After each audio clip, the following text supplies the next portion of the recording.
আসসালামু আলাইকুম। স্বদেশাচার থেকে সবাইকে স্বাগতম জানাচ্ছি। সকাল সকাল আমাদের এই সুন্দর ৩টি শাড়ির ভিডিও দেখার জন্য। এই ৩টি শাড়ি আমি পোস্ট করেছিলাম ২ দিন আগে। বাট অনেকের প্রচুর রেসপন্স এসছে যে, "আপু একটু শাড়িগুলোর ভিডিওটা ডিটেইলে দিয়ে দাও। তাহলে আমাদের বুঝতে সুবিধা হবে আসলে কোথায় কতটুকু কিভাবে কাজ আছে।" আসলে এই শাড়িগুলো পিওর সাফরা মাসলিনে স্টিচ এমব্রয়ডারি ওয়ার্ক করা হয়েছে, অর্থাৎ যেটাকে মেশিন এমব্রয়ডারি বা কম্পিউটার এমব্রয়ডারি বলা হয়। এই শাড়িগুলোতে আমরা আবার কারচুপি ওয়ার্ক বা হ্যান্ড ওয়ার্ক করিয়েছি। নর্মালি এই শাড়িগুলোতে কাঁথা স্টিচ হওয়ায় এমনিতেই আপুদের প্রচুর পরিমাণ ডিমান্ড থাকে। আর এখন যখন এই শাড়িগুলোতে কারচুপি ওয়ার্ক করিয়েছি, আপুদের ডিমান্ড এখন একেবারেই মানে কি বলবো, সবার শীর্ষে হয়ে গিয়েছে।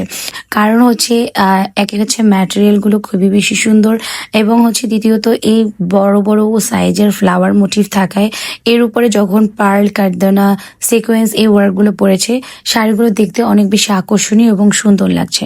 সো এই শাড়িগুলো ডিটেইলে আপুরা ভিডিও দেখতে চাওয়ায় আজকে আমি ভিডিওটা আপলোড করে দিলাম। কথা বলতে বলতে অনেক দূরেই চলে এসেছি। ফার্স্টে আমি যে শাড়িটা দেখাচ্ছি এটা হচ্ছে একদম বেবি ইয়েলো কালারের মধ্যে খুব সুন্দরভাবে কাঁথা স্টিচ এমব্রয়ডারি ওয়ার্ক করে, এবং পুরোটা শাড়ি জড়িয়ে কিন্তু আপনারা পাচ্ছেন এমব্রয়ডারি ওয়ার্ক এবং কারচুপি ওয়ার্ক। সাথে ব্লাউজ পিস রানিয়ে থাকবে, ফলস পিকো, কাট পাইপিং, টাসেল সবকিছুই রেডি থাকবে।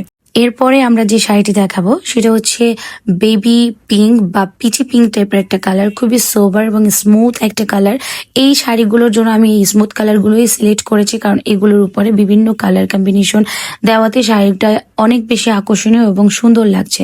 সো এই শাড়িটাও কিন্তু সুন্দরভাবেই ওয়ার্ক করা হয়েছে, কারচুপি ওয়ার্ক এবং এমব্রয়ডারি ওয়ার্কটা অল ওভার শাড়িটাতেই আপনারা পাচ্ছেন। জাস্ট কুচির পোর্শনটুকু বাদে অল ওভারটাই আপনারা কাজ পাচ্ছেন।